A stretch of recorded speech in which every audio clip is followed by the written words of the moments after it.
नमस्कार, मी नेहा जोशी.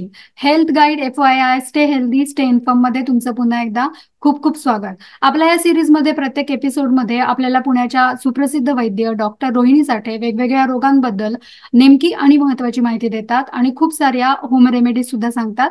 तुम्ही आमचे या आधीचे एपिसोड्स बघितले नसतील तर जरूर बघा. आमच्या चॅनलच्या नावाला क्लिक केल्यानंतर तुम्हाला तिथे आमच्या सगळ्या एपिसोडची लिंक नक्की मिळेल. आपल्या या आधी दिनचर्या भाग 1 आणि भाग 2 ह्या 2 एपिसोड्समध्ये डॉक्टरांनी निरोगी माणसाचं daily routine, ideal daily routine काय असावं याबद्दल डिटेलमध्ये चर्चा केली आहे. आणि ऋतुचर्या भाग 1 भाग 2 यामध्ये ऋतूप्रमाणे या डेली रुटीनमध्ये काय बदल केले पाहिजेत हे पण त्यांनी डिटेलमध्ये सांगितलेलं आहे. हे पण एपिसोड जर का तुम्ही बघितले नसतील तर जरूर बघा.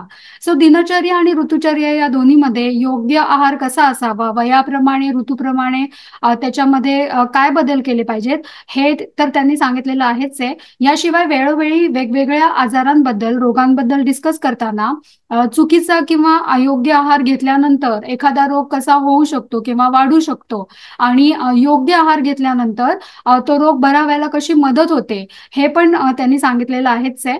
पण आहार हा विषयच एवढा मोठा वास्ट आहे, त्याच्यामुळे स्वतंत्रपणे आणि सविस्तरपणे फक्त आहाराबद्दल डिस्कस करण्यासाठी आज आपण डॉक्टरांना पुन्हा एकदा भेटूया. सो भेटूया पुन्हा एकदा पुण्याच्या सुप्रसिद्ध वैद्य डॉक्टर रोहिणी साठे यांना. नमस्कार डॉक्टर. सो आम्ही आता सांगितलं जसं तुम्ही दिनचर्या, ऋतुचर्या यामध्ये वेळोवेळी प्रत्येक रोगाबद्दल डिस्कस करताना आहार योग्य कसा घेणं जरुरीचं आहे हे सांगितलेलं आहेच आहे. एक चौरस आहार असं आपण जेव्हा म्हणतो म्हणजे स्क्वेअर मील किंवा या म्हणजे योग्य आहार, तर ह्या चौरस आहार म्हणजे काय एक्झॅक्टली अभिप्रेत आहे? म्हणजे त्याच्यात पूर्ण सगळे अन्न घटक पाहिजेत का, म्हणजे सगळे घटक काही योग्य प्रमाणात पाहिजे, म्हणजे काय एक्झॅक्टली चौरस आहार म्हणजे हे जरा प्लीज आधी एक्सप्लेन करा.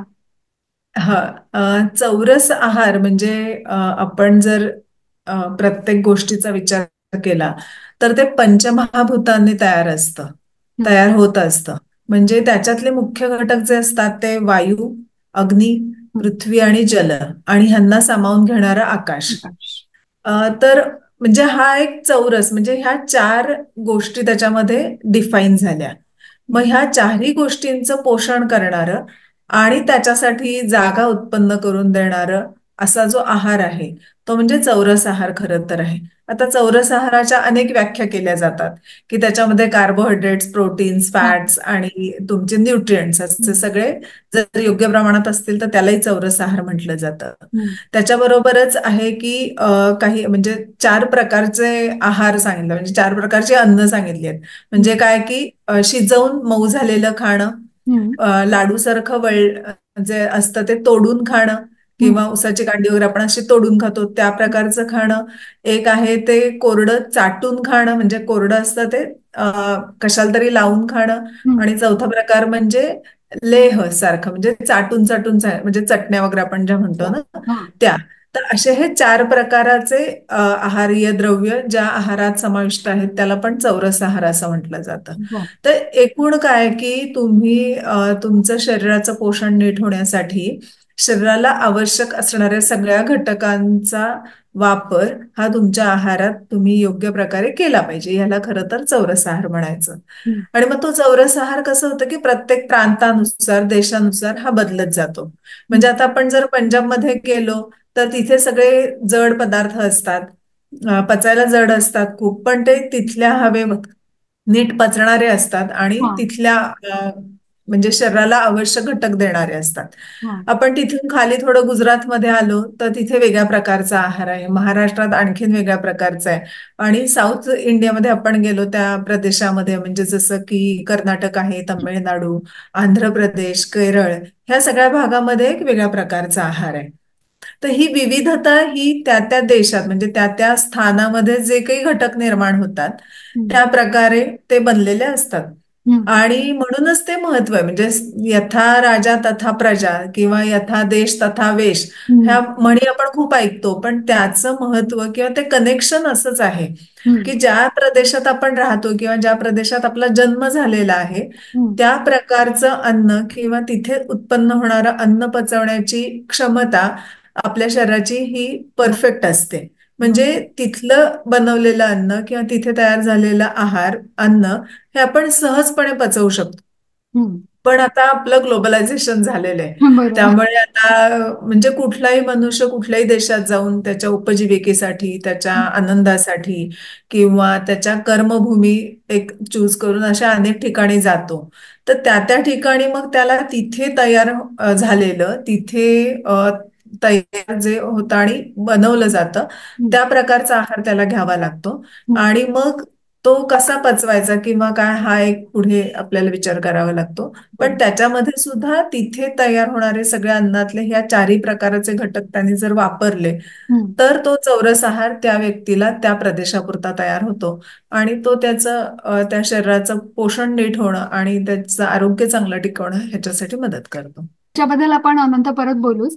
पण आता सपोज आपण लाईक आपण आता मराठी बोलतोय, महाराष्ट्रामध्ये आहोत, तर आपला आयडियल चौरस आहार काय असला पाहिजे आणि जेवणाची योग्य वेळ काय, म्हणजे थोडं वयानुसार पण सांगा, सीझन वाईज पण सांगा. हा चौरस आहार जो घ्यायचा आहे, आणि आता आपण जर महाराष्ट्राचा विचार केला तर महाराष्ट्रामध्ये आपल्याला जनरली आज तर जगात कुठलंही अन्न कुठेही अवेलेबल आहे. पण एक स्टेपल फूड म्हणतो, म्हणजे महाराष्ट्रातलं स्टेपल फूड काय आहे, या धोंड्यांच्या देशात आपल्याला पचणारं अन्न काय आहे, तर भाकरी आहे. हम्म. अनेक प्रकारच्या भाज्या आहेत, डाळी, उसळी ह्या प्रकारचं अन्न आहे. आणि तोंडी लावणी आपण जी म्हणतो किंवा सॅलड्स म्हणतो, या प्रकारचे अनेक गोष्टी आपल्याला मिळतात जेवणासाठी. आणि त्याच्याबरोबर काही फळं आहेत की जे आपल्याला या अवेलेबल असतात. तर त्यामुळे हे जे स्टेपल फूड आहे महाराष्ट्रात आलं की त्या पद्धतीनं जर प्रत्येकाने खाल्लं तर त्यातनं कमीत कमी दोष निर्माण होतील, त्यामुळे आरोग्य टिकेल, आरोग्य बिघडणार नाही. मग ह्याच्यामध्ये महत्वाचं येतं आपल्याकडे तांदूळ येतो, गहू, ज्वारी, बाजरी हे तयार होतं. त्यामुळे तो एक महत्वाचा, म्हणजे आहार आपण जर एका वेळेला जेवण घेतलं तर त्यातला महत्वाचा घटक येतो हा भात आणि भाकरी, पोळी या टाईपचं जे असेल ते. त्याच्याबरोबर त्याला तोंडी लावायला भाज्यांचे प्रकार येतात. मग पातळ भाज्या असतील किंवा परतून केलेल्या, वाफवून केलेल्या भाज्या असतील. आणि ह्याच्याबरोबर सॅलड्स म्हणूयात किंवा कोशिंबिरी, आपल्याकडे सॅलडपेक्षा आपण कोशिंबिरी जास्त वापरतो. आणि त्याच्याबरोबर तोंडी लावणी असतात, ती म्हणजे लोणचं असेल, आता विविध प्रकारची लोणची असतात. आंब्याचं आहे, कैरीचं आहे, म्हणजे कैरीचं आहे, लिंबाचं आहे. आणि सीझनल जी कच्ची फळं येतात त्यांची पण काही लोणची असतात. तर ही बरोबर. सगळी आपली टेस्ट वाढवणारी किंवा अन्नातली रुची वाढवणारी ही घटक आहेत. आणि आवश्यक घटक देणाऱ्या चटण्या स्वरूपातलं जे आहे, म्हणजे जवसाची चटणी, कारळ्याची चटणी, शेंगदाण्याची, लसूण चटणी ह्या प्रकारच्या आहेत. तर आता ह्या सगळ्यामध्ये कसं असतं ना की ह्याचं प्रमाण हे सगळ्यात महत्वाचं आहे. हम्म. त्यामुळे आपण आयडियल जर चौरस आहाराचा विचार केला तर ते आपण गोल थाळीमध्ये किंवा केळीच्या पानावर जेवण जेव्हा जेवतो तेव्हा, जेव्हा आपल्याकडे पूर्ण जेवण तयार केलं जातं, म्हणजे जनरली आपण ते हल्ली सणावारांनाच करतो, हो. तर त्याच्यात एक विशिष्ट पद्धत आहे जेवण वाढण्याची. त्याच्यामध्ये काय आहे की मध्यभागी आपण हे जे जास्त प्रमाणात खाल्लेलं घटक गेले पाहिजेत ते आपण मध्ये वाढतो. म्हणजे जसं की भाताचे प्रकार, हम्म. साधा भात असेल तर त्याच्यावर वरण, तूप, हम्म. आणि त्याच्या शेजारी मग पोळी, भाकरी जे काही असेल ते. हम्म. आणि उजव्या हाताला त्याच्यापेक्षा कमी क्वांटिटीत जे पदार्थ खायचे आहेत, म्हणजे आमटी, भाजी, पातळ भाजी, हम्म. परतलेली भाजी. आणि डाव्या हाताला की जे अगदी कमी प्रमाणात आपण खाल्लं पाहिजे ते म्हणजे हे लोणची, चटण्या, नंतर लिंबू, त्याच्यामध्ये तळलेले काही पदार्थ आपण केलेले असतील तर, आणि कोशिंबिरी. अशी. हे सगळं आपलं डाव्या हाताला येतं. म्हणजे डावं उजवं जे म्हणतो हा. ते यासाठी महत्वाचं आहे की बरोबर. डावं हे म्हणजे कमी महत्व आहे त्याला, उजवं हम्म. हे थोडं जास्त महत्वाचं आहे. म्हणून या हम्म. पद्धतीनं ह्या मात्रा प्रमाण हे लक्षात ठेवायचं आहे. मग हम्म. आता ह्याच्यात थोडा बदल होतो. म्हणजे आता लहान मुलं असतील तर त्यांना आपण वरण भात जास्त देतो हम्म. किंवा पोळी आमटीत कुस्करून तूप घालून ही जास्त प्रमाणात देतो. हम्म. आणि चटण्या बिटण्या अगदी अल्प प्रमाणात देतो. हम्म. आणि भाज्या वगैरे ह्या भातातच मिक्स करून अशा पद्धतीने देतो. हम्म. जेव्हा मूल थोडं मोठं होतं, वाढत्या वयात असतं, त्यावेळेला आपण ह्याच्याबरोबर गोड पदार्थ हेही त्याच्यात इन्क्लूड करतो की त्याचं पोषण चांगलं व्हायला पाहिजे. हम्म. त्याचबरोबर जेव्हा आपण प्रौढ वयात येतो किंवा ग्रोन अप पूर्ण एक व्यक्ती असते, तर तिने हे सर्व योग्य प्रमाणात आणि सर्व पदार्थ घेतले पाहिजेत. हं, रोजच्या जेवणात जरी शक्य नाही झालं तरी दिवसातले आपले समजा 2 मील्स 3 मील्स असतील, तर त्याच्यात हे डिव्हाइड करून तरी हे सगळे पदार्थ आहारात रोजच्या रोज जातील अशी व्यवस्था केली पाहिजे. मग त्याच्यात सोपं असतं की बस तुम्ही जर ब्रेकफास्ट करणार असाल हं, तर एखादं शिरा उपमा हे आपण करतो हं, त्या पद्धतीनं खा. दुपारच्या जेवणामध्ये नुसती पोळी भाजी खा आणि मग हं, रात्रीच्या जेवणामध्ये फक्त वरण भात भाज्या कोशिंबिरी अशा टाईपचं जेवा, तरी सुद्धा ते चौरस आहारामध्ये आपण हं. त्याची गणना करू शकतो. बरं. ह्याच्याबरोबर वृद्ध लोक असतील तर त्यांना ह्यातलं जे काही लीढ खादित हे जे म्हणतो ना, म्हणजे तुकडे तोडून खाणं हं, लाडवासारखे पदार्थ, हं, तर हे त्यांना शक्य होत नाही. मग त्यांना सगळं मऊ मृदू म्हणजे जे मऊ मऊ अन्न आहे हं, अशा प्रकारचं की त्यामुळे ते पचायला पण सोपं आहे, हं, असे आहारात घटक त्यांना वृद्ध लोकांना ते विशेषतः द्यावेत हं. आणि त्यांच्या भुकेनुसार हे आहार दिला गेला पाहिजे. बरोबर. आणि आहाराची योग्य वेळ काय? म्हणजे सकाळ, दुपार, संध्याकाळचं जेवण म्हणजे ब्रेकफास्ट मला आठवतंय आमच्या लहानपणी असं ब्रेकफास्ट वगैरे करण्याचं काही प्रथाच नव्हती. डायरेक्टली आम्ही जेवणच करायचो. तर हे ब्रेकफास्ट करणं योग्य आहे का? म्हणजे बरोबर आहे का? कारण असं म्हणतात की ब्रेकफास्ट इज मस्ट कारण आपण रात्रभर पूर्ण काही खाल्लेलं नसतं. त्यामुळे ब्रेकफास्ट हे अतिशय आवश्यक म्हणजे अन्न आहे. तर गोष्ट ते आहे. गोष्ट आहे. पण हे किती योग्य आहे म्हणजे ब्रेकफास्ट करणं आणि नॉर्मल सकाळ म्हणजे दुपारच्या जेवणाची आणि रात्रीच्या जेवणाची निरोगी माणसासाठी आयडियल वेळ काय असली पाहिजे? काय सांग हो. आता ह्याच्यामध्ये काय आहे, की ह्याच्यात आपण पहिलं समजून घेतलं पाहिजे किंवा माहिती करून घेतली पाहिजे म्हणजे आहार किंवा जेवण केव्हा घेतलं पाहिजे. हं, पहिली गोष्ट म्हणजे तर सगळ्यात आयडियल टाइम म्हणजे तुम्हाला भूक लागलेली असली पाहिजे. बरं. हे सगळ्यात महत्वाचं आहे. आणि भूक लागलेली आहे पण तुम्ही शूचा कॉल आलेला आहे तो अटेंड करत नाही आहात, तो होल्ड केलेला आहे, तर अशा वेळी सुद्धा भूक लागली असेल तरीही जेवायचं नाहीये. तर पहिल्यांदा शरीराची ही स्वच्छता झाली पाहिजे. मग तुम्हाला भुकेचं सेन्सेशन आलेलं असलं पाहिजे आणि खाण्याची इच्छा निर्माण झालेली पाहिजे. तर ही आयडियल वेळ आहे जेवण करण्याची. हं, आता एक नियम जर आपण बनवला की सकाळी ब्रेकफास्ट केला पाहिजे, पण सकाळी जर एखाद्या म्हणजे काहींची प्रकृती असते की सकाळी त्यांना भूक लागत नाही किंवा रात्री खूप उशिरा जेवल्यामुळे सुद्धा त्यांना भूक नसते सकाळी, हं. तर त्यांनी ब्रेकफास्ट नाही केला पाहिजे. बरं. तर त्यांना जर जेव्हा भूक लागते तेव्हा त्यांनी जेवलं पाहिजे. हं. हे आयडियल आहे. लहान मुलं अगदी तसं करतातच बघ, की त्यांना भूक लागली ना तरच ते खातात. बरोबर. किंवा एखादं काही थोडं आजार यायचा असेल तरी ते पहिलं लंघन करतात, म्हणजे ते आधी खाणं बंद करतात, की आपोआप त्यांच्या शरीरातले दोष डायजेस्ट होऊन जातात आणि त्यांना आजार न येता मग परत ते नॉर्मल जेवणावर येतात. बरोबर. तसं म्हणून ते भूक लागणं हे सगळ्यात महत्वाचं आहे. की जसं आपण म्हणतो की इंडिकेटर आहे, पाणी हं, पिण्यासाठी तहान हा इंडिकेटर आहे, तसं अन्न घेण्यासाठी भूक लागणं हा इंडिकेटर आहे. तो हं, असेल तर तुम्ही जेवण घ्यायला हरकत नाहीये. हं, आता ही जी एक संकल्पना आलेली आहे की ब्रेकफास्ट राजासारखा घ्या वगैरे, हं, हं, तर हे अतिथंड प्रदेश जे आहेत ना त्यातनं आलेली ही संकल्पना आहे. हं, अदरवाईज या महाराष्ट्रासारख्या आपल्या देशामध्ये की जिथे तिन्ही ऋतू म्हणजे 6 ऋतू खरं व्यवस्थित डिमार्केशन करण्या इतके चांगले असतात. हं, हवा आपल्याकडची चांगली असते. समशीतोष्ण आपण म्हणतो अशाही टाईपची असते. तर त्यामुळे आहार हा सकाळी तुमचं सगळं आपण दिनचर्येत म्हटलं तसं की सगळे प्रातर्विधी वगैरे सगळे झाले, त्याच्यानंतर जर तुम्हाला भूक लागली असेल तर तुम्ही डेफिनेटली खाल्लं पाहिजे. भूक नसेल लागली तर 12 वाजता आपल्याकडे जेव्हा सूर्य माथ्यावर येतो, हं, तर जसे सृष्टीत असतं तसं आपल्या शरीरात असतं. हं, त्याच्यामुळे 12 वाजता आपला अग्नी पूर्ण ताकदीनं काम करत असतो. त्यामुळे त्या वेळेला पोटात अन्न राहील असलंच पाहिजे अशी व्यवस्था करून तुम्ही आहार घेतला पाहिजे. मग ज्यांना 10ला भूक लागते ते 10ला जेवू शकतात, ज्यांना 11ला भूक लागेल त्यांनी 11ला जेवू शकतात. पण मला भूकच उशिरा लागते तर त्याच्यासाठी काही व्यवस्था करून किंवा उपचार करून ते तुम्हाला एक नैसर्गिक स्थितीमध्ये आणावं लागतं. आणि ज्यांना आजपर्यंत समजा आता कळलंय की हे आयडियल आहे, पण मी माझ्या शरीराला 2, 2:30, 3ला जेवायची सवय लावलेली आहे, हं. तर मग त्यांना सुद्धा हळूहळू त्यांची भुकेचं टायमिंग हे अलीकडे आणता येतं. हं, म्हणजे काय की मला 2:30ला जेवायची सवय आहे. ठीक आहे, मी उद्यापासून प्रयत्नपूर्वक 2 वाजता मला जेवढी भूक असेल तेवढंच मी जेवेन. हं, भले थोडी क्वांटिटी कमी जाईल.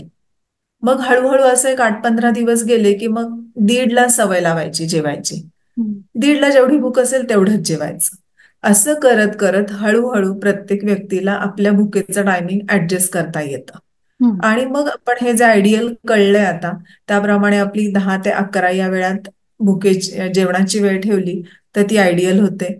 संध्याकाळी सगळ्यात महत्वाचं असतं की अगेन तुम्हाला भूक लागलेली असली पाहिजे. हं, आणि मग त्यावेळेला तुम्ही रात्रीचं जेवण घेऊ शकता. आता जे अगदी 10-11 जेवतात त्यांना अगदी नॅचरली 6-6:30ला भूक लागते. तर हं, त्यांनी तेव्हा जेवलं पाहिजे. हं, पण कामाच्या मुळे वगैरे जर 1-1:30ला जेवत असतील तर त्यांनी 8-8:30ला म्हणजे साधारण 7 तासाचं अंतर ठेवून तुम्ही जेवलं तरी चालू शकतं. हं, ह्याच्यामध्ये अगेन प्रकृतीचा थोडा विचार असतो की पित्त प्रकृतीचे लोक असतात किंवा ज्यांना पित्ताचा त्रास वारंवार होतो, त्यांनी खूप वेळ पोट रिकामं ठेवणं योग्य नसतं. हं, हं, त्यामुळे मग त्यांनी 3-3 तासांनी छोटे छोटे पोर्शन खाणं योग्य ठरतं. आणि मग त्याच्यात पण ते उष्ण नसतील जास्त किंवा खूप मसालेदार पदार्थ नसतील, हं, अशी त्यांनी काळजी घेतली पाहिजे. हं, कफ प्रकृतीचे लोक आहेत तर त्यांनी तर फक्त सकाळी एकदा गरम पाणी, 10-10:30ला जेवण आणि संध्याकाळी 6-6:30ला जेवण एवढं जरी ठेवलं तरी ते उत्तम आरोग्यपूर्ण राहतात. वातप्रकृतीच्या लोकांचं मात्र थोडं चेंजिंग असतं. कधी त्यांना सकाळी भूक लागेल, कधी रात्री भूक लागेल. पण हं, त्यातलं महत्वाचं तत्व जर लक्षात ठेवलं की भूक लागली की जेवायचं, हं. तर त्यांची ही प्रकृती उत्तम राहू शकते. बर. ही भूक लागलं की जेवायची कन्सेप्ट आली लक्षात, पण बरेच वेळेला असंही बोललं जातं की जेवणाच्या नियमित वेळा जर का पाळल्या रोजच्या, तर प्रकृती चांगली राहते. कारण सपोज एखाद्या माणसाला आज 12 वाजता जेवायची भूक लागली, उद्या 1 वाजता लागली, परवा परत 12:30, असं जर का चेंजिंग चेंजिंग टाइम रोज वेगळं वेगळं असेल, तर त्याच्याने प्रकृतीवरती परिणाम होऊ शकतो का म्हणजे? त्यांनी भूक लागल्यावर जर जेवत असेल ना तर हा. प्रकृतीवर विपरीत परिणाम होणार नाही. हम्म. कारण म्हटलं जसं की वातप्रकृतीच्या लोकांनाही वेगवेगळ्या वेळेला भूक लागू शकते, तर त्यांनी तेव्हा जेवलं पाहिजे. बर. पण एखादा अन्नपदार्थ बघितला की खावंसं वाटतंय, ती भूक नाहीये. बर. हा, तो प्रज्ञापराध आहे. म्हणजे तुम्हाला शरीराच्या बुद्धीने सांगितलेलं असतं की ही जेवणाची वेळ नाही, पण पदार्थ आवडला म्हणून आपण हा. खातो. हा. तर भूक ही कळते. म्हणजे की भूक लागल्यावर मी म्हटलं तसं की ही लक्षणं असतात ना. भुकेचं सेन्सेशन होतं, खाण्याची इच्छा होते, त्याच्याबरोबर शी शू होऊन गेलेली असते हम्म. आणि अंग हलकेपणा जाणवत असतो. हम्म. ते खरं भुकेचं लक्षण आहे. तर बर. त्यावेळेला जेवण घेतलं पाहिजे. बर. त्यामुळे ती अशी वेगवेगळ्या वेळेला लागत नाही. फक्त माझं टाइम टेबल जर चुकीचं असेल हा. आणि मला ते योग्य प्रकारात आणायचं असेल तर हा. आपण म्हटलं तसं क्रमाने आणायचं हा. आणि मग ती तुमची सेट होते. मग बर. त्याच्यावर बरोबर तुमचं आरोग्य व्यवस्थित टिकतं. बरोबर. आता तुम्ही ब्रेकफास्ट कुणी करावा हे तर एक्सप्लेन केलंच, पण बऱ्याच वेळेला असं होतं की ब्रेकफास्ट केला जातो, मग लंच, मग दुपारी चहा बरोबर काहीतरी खाणं पिणं किंवा संध्याकाळी काहीतरी खाणं पिणं होतं आणि मग रात्री जेवण, असं साधारणपणे सगळ्या लोकांचं रुटीन असतं. तर ब्रेकफास्ट कुणी खावा म्हणजे अगदी भूक लागली तरच खावा वगैरे हे आलं लक्षात, पण मग संध्याकाळचं पण खाणं. आता ही सगळीकडे आपण जगात वाढलेले आजार बघतो आहोत ना. हो. हे ह्या सगळ्या आहाराचंच देणं बरोबर. आहे. त्यामुळे ते आपलं चुकतंच आहे. ते आपण सेटल केलं पाहिजे. आता माहिती झाल्यावर आपोआप आपला मेंदू इतका सजग असतो हम्म. आणि इतका योग्य म्हणजे नैसर्गिकता स्वतःला हम्म. करेक्ट ठेवणं किंवा निरोगी ठेवणं हे मेंदू आपोआप प्रयत्न करत असतं. मग हम्म. त्याला जेव्हा ही योग्य माहिती मिळते, तेव्हा हम्म. तो आपोआप तसा विचार करायला लागतो आणि सेट होतं सगळं. बरोबर. मग संध्याकाळी जर का भूक लागलीच, जेवणाच्या आधी मध्येच कधीतरी अशी 4-5 वाजता, तर काय खाणं आयडियल आहे? म्हणजे फ्रूट खाणं आयडियल आहे का? आपल्याकडे मला आठवतंय आमच्या लहानपणी, म्हणजे तुमच्या पण तसंच असेल की घरी चिवडा, लाडू, खोबऱ्याच्या वड्या वगैरे करून ठेवलेल्या असायच्या. ऑफकोर्स त्यामुळे बाकीचे पदार्थ आपल्याला माहितीच नव्हते, त्यामुळे तेच खाल्लं हं. जातं भूक लागल्यावरती. तर तशा टाईपचं घरगुती बनवलेले हे पदार्थ खाणं योग्य आहे का? फ्रूट खाणं योग्य आहे म्हणजे संध्याकाळी भूक लागलीच तर? हा, तर ह्याच्यामध्ये ना वयाचा भाग आहे की वाढत्या वयातली मुलं असतील तर त्यांनी हे घरी बनवलेले पदार्थ हं, पण खूप शिळे नाहीयेत असे पदार्थ खायला हरकत नाहीये. हं, म्हणजे त्याच्यामध्ये लाडू आहे, पौष्टिक लाडू असतील, लाडूचे वेगवेगळे प्रकार असतील, चिवडे असतील, खाकरे असतील. हं, पण जेव्हा वजन वाढतंय किंवा आता मला वजनावरही लक्ष ठेवायचंय, हं, आता माझं चांगलंय पण त्याच्यावर लक्ष ठेवायचंय, तर मग त्या वेळेला ज्याच्यामधनं कॅलरी कमी मिळतील असे पदार्थ आणि ज्याच्यातनं न्यूट्रिशन जास्त मिळेल असं दोन्हींचा विचार करून हं, सांगड घालून ते पदार्थ घ्यावे लागतात. मग हं, त्याच्यामध्ये बेस्ट म्हणजे सूर्यास्ताच्या आधीची वेळ जर असेल हं, तर तेव्हा नक्कीच फ्रुट्स आहेत, सॅलड्स आहेत, हं. यांचा वापर तुम्ही करू शकता. आणि एकदा जर सूर्यास्त झालेला असेल आणि भूक लागत असेल तर चक्क जेवूनच घेतलं जेवण. पाहिजे रात्री. ओके. येस. सो आता ह्या अनुषंगाने अजून एक प्रश्न की वेगवेगळे डाएट प्लॅन्स असतात की 2 वेळा जेवायचं, भूक लागली की खा, 3-4 म्हणजे दर 3-4 तासांनी खा. तुम्ही सांगितलं की म्हणजे पित्ताच्या प्रवृत्तीच्या लोकांनी खायला पाहिजे वगैरे. पण आता ह्या डाएट प्लॅन मध्ये म्हणजे हे बरोबर आहेत का डाएट प्लॅन्स? एक नॉर्मल म्हणजे ज्याचा काही निरोगी माणूस असेल तर हे. हा, निरोगी माणूस असेल ना तर तुम्ही हा. फक्त प्रकृतीचा विचार करा, तुमच्या रुटीनचा विचार करा आणि त्याप्रमाणे तुम्ही जेवणाच्या वेळा ठेवा. हं, अ, हे कुठलेही वेगळे असे प्लॅन्स किंवा असं इंटरमिटंट फास्टिंग हं, वगैरे काही नाही. काहीतरी बदल व्हायला लागले असतील हं, तर त्या अनुषंगाने निश्चितपणे योग्य मार्गदर्शनाखाली आहारातले तुम्ही बदल हे करावे लागतात. पण जर निरोगी असेल आणि योग्य वयानुसार तुमची योग्य वाढ होत असेल, अ, हं. शरीरामध्ये लक्षणं योग्य दिसत असतील तर असे खूप वेगळंच काहीतरी करण्याची गरज नसते. बरं. नाही तर काय होतं की तुम्ही उलट जी काही प्रकृतीत हा तुमचं नैसर्गिक चाललेलं रुटीन आहे ते हं, तुम्ही डिस्टर्ब करता. एक तो शरीरावर एक प्रकारचा ताण येतो आणि त्याचे काही हं, वेळेला दुष्परिणामही होतात. हं, त्यामुळे जर काही तुम्हाला एलिमेंट्स नसतील, काही हं, तक्रारी नसतील, तर जे काही तुमचं रुटीन आहे ते चांगलं जर आहे असं समजायचं आणि ते कंटिन्यू ठेवायचं. हं, त्यातली फक्त ही वेळ महत्वाची आपण माहिती करून घेतली, ती लक्षात ठेवायची की भूक लागलेली असली पाहिजे. आणि जेव्हा सूर्य माथ्यावर येत असतो 12 वाजता, त्याच्या आधी ऍटलिस्ट एक तासभर तरी आपल्या पोटात अन्न गेलेलं असलं पाहिजे. बरोबर. पण काय होतं, सूर्य माथ्यावर येण्याची वेळ पेक्षा उठल्यानंतर ती येणारी वेळ ही पुढे मागे होते ना. म्हणजे हं, जसं हिवाळ्यामध्ये रात्र हं, मोठी असते तर हं. उठल्यानंतर काही वेळात सूर्य माथ्यावर आलेला वाटतो बरोबर, आणि उन्हाळ्यात अगदी सकाळी 6 वाजल्यापासून कडक ऊन जाणवत असतं. बरोबर. तर म्हणून ती त्याप्रमाणे मी स्पेसिफिक म्हटलं की भुकेच्या वेळेला खाणं बरोबर, महत्वाचं. बरोबर. तुम्ही मगाशी सूर्यास्तापूर्वी भूक लागली तर फ्रूट आणि सॅलड खाण्याचं सुचवलं. पण असं आजकाल बरेच वेळेला आपल्याला दिसतं की लोक जास्त सॅलड खातात कारण की त्याच्यामुळे कमी भूक लागून बाकी पदार्थ कमी जाऊन ऑफकोर्स जाडी वाढत नाही, त्याच्यामुळे वजन वाढत नाही. तर रोज फ्रूट आणि सॅलड खाणं हे महत्वाचं आहे का? म्हणजे सगळ्यांनी फ्रूट आणि सॅलड खाल्लंच पाहिजे का? आणि त्याची क्वांटिटी निरोगी माणसासाठी आयडियल क्वांटिटी काय असली पाहिजे? म्हणजे मगाशी आपण तुमची बघितलं की कोशिंबीर हा, हा डावीकडे येणारा पदार्थ आहे, तो कमी करेक्ट खाल्ला पाहिजे. करेक्ट. म्हणजे हो एक्झॅक्टली हो. किती खाल्ला पाहिजे? कारण हे कुठलेही कच्चे पदार्थ आहेत ना, हे पचायला अतिशय जड असतात. हा. त्यामुळे त्यांची क्वांटिटी अति प्रमाणात होणं हे सुद्धा पुढे पोटाचे अनेक विकार करणारं ठरतं. बरं.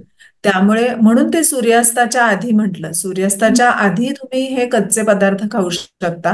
कारण बरं, सूर्यास्तानंतर ही आपली पचनशक्ती कमी झालेली असते. बरं, त्यामुळे कुठलेही जड पदार्थ रात्रीच्या जेवणात घ्यायचे नाहीयेत. बरोबर. आणि कोशिंबीर सुद्धा आपल्याकडे जी केली जाते ना, बघ त्याच्यामध्ये म्हणजे तो पदार्थ कच्चा आहे मेन.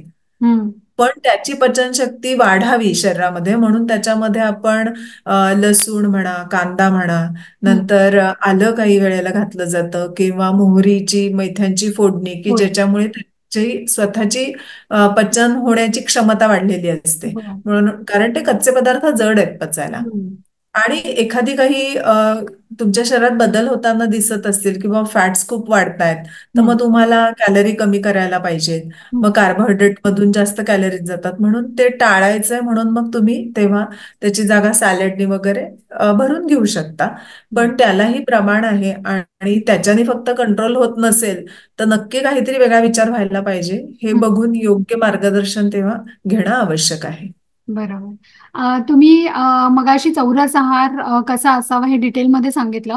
पण जर का विद्यार्थी घरापासून लांब राहत असतील किंवा वर्किंग वुमन किंवा काम करणारे पुरुष लोक सुद्धा किंवा परदेशात राहतात, त्यांना प्रत्येक वेळेला रोज असं चौरस आहार करणं पॉसिबल नाहीये. तेव्हा त्यांना जमेल असं वन डिश किंवा असा काही याला रिप्लेसमेंट म्हणून आपण आहार बनवू शकतो का, ज्याच्यानी आपल्याला हे सगळे चौरस आहारातले सगळे गुणधर्म आपल्याला मिळतील? हो, नक्कीच.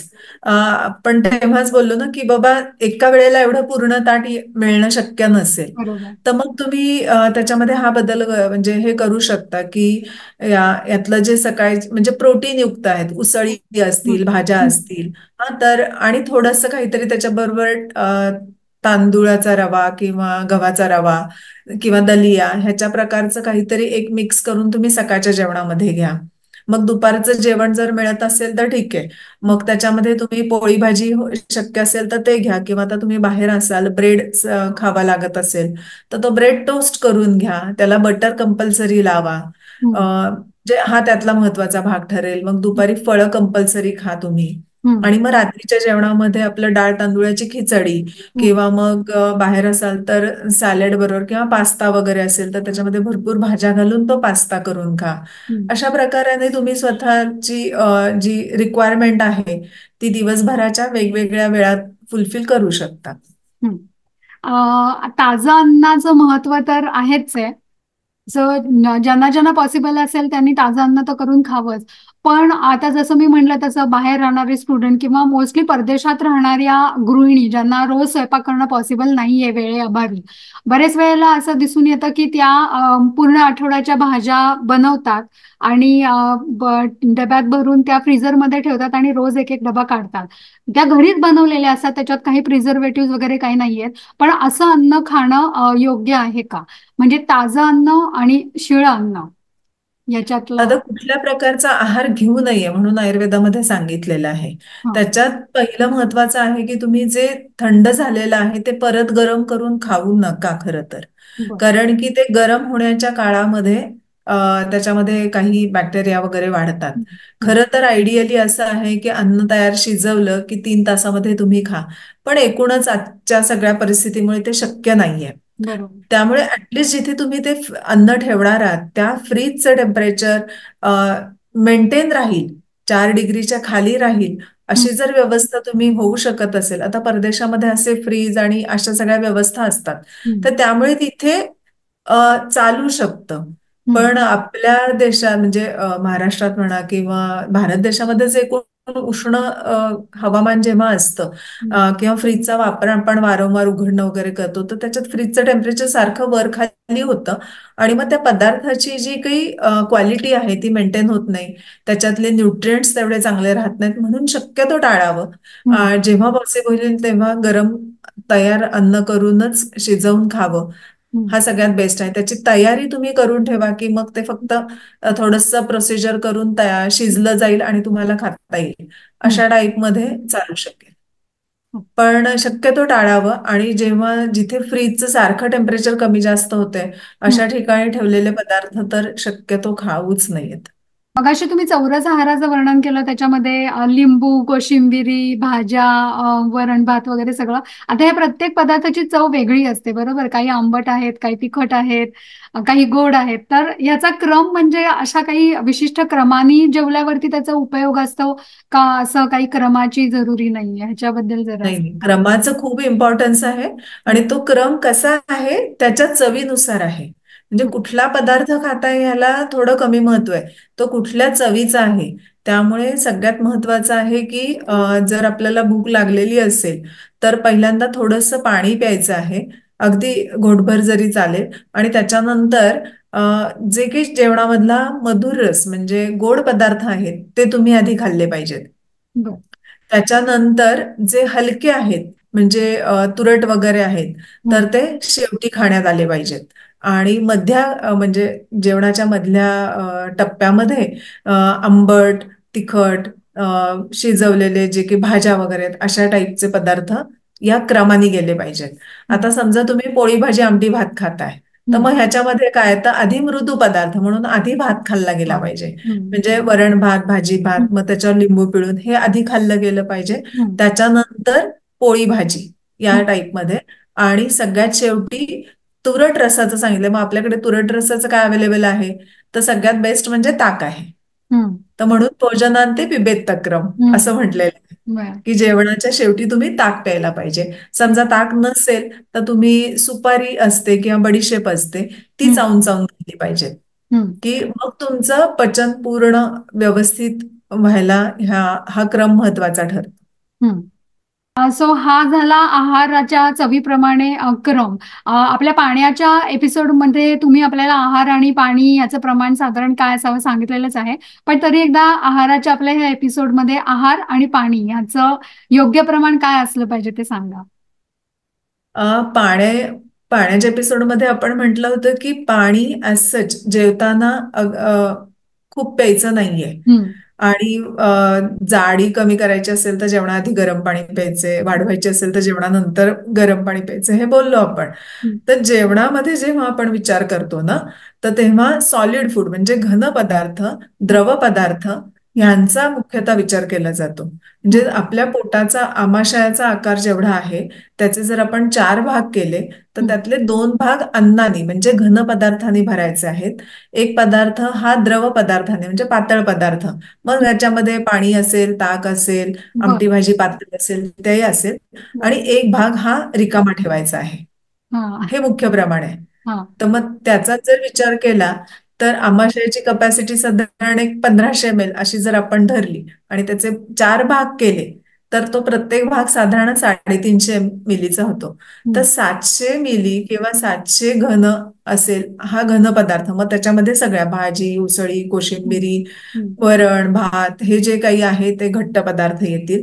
आणि लिक्विड ह्याच्यामध्ये पाणी असेल, ताक असेल, पातळ सार, आमटी, कढी ह्या टाईपचं असेल ते त्याच्यामध्ये येईल. आणि हम्म. उरलेला भाग हा तुमचा रिकामा असला पाहिजे. हम्म. मग ह्या प्रमाणात घेतलेलं अन्न हे अतिशय उत्तम प्रकारे पचू शकतं. ओके. So thank you doctor. तुम्ही खूपच सविस्तरपणे योग्य आहार कधी कसा घ्यावा हे सांगितलं. पण आहाराविषयी अजूनही बरेच काही प्रश्न आहेत, जसं आहाराचं कॉम्बिनेशन. अभावी आता थांबायला पाहिजे आपल्याला, पण परत आपण ह्याविषयी चर्चा करण्यासाठी मी तुम्हाला परत एकदा भेटेन. थँक्यू तुमचा वेळ दिला. नक्की. येस. थँक्यू. सो डॉक्टरांनी आता आपल्याला योग्य चौरस आहार कसा असावा, कधी घेतला पाहिजे, वयाप्रमाणे काय त्याच्यात बदल केले पाहिजे ते अतिशय सविस्तरपणे सांगितलं. आहाराविषयक अजूनही काही प्रश्न आपल्याकडे आहेत, ते विचारण्यासाठी आपण त्यांना पुन्हा एकदा भेटूया. पण आज इथेच थांबायला लागेल. तोपर्यंत काळजी करू नका, काळजी घ्या. आम्हाला अजून सबस्क्राईब केलं नसेल तर सबस्क्राईब नक्की करा. हे सगळे एपिसोड्स तुमच्या फ्रेंड्स आणि रिलेटिव्ह बरोबर नक्की शेअर करा. थँक्यू.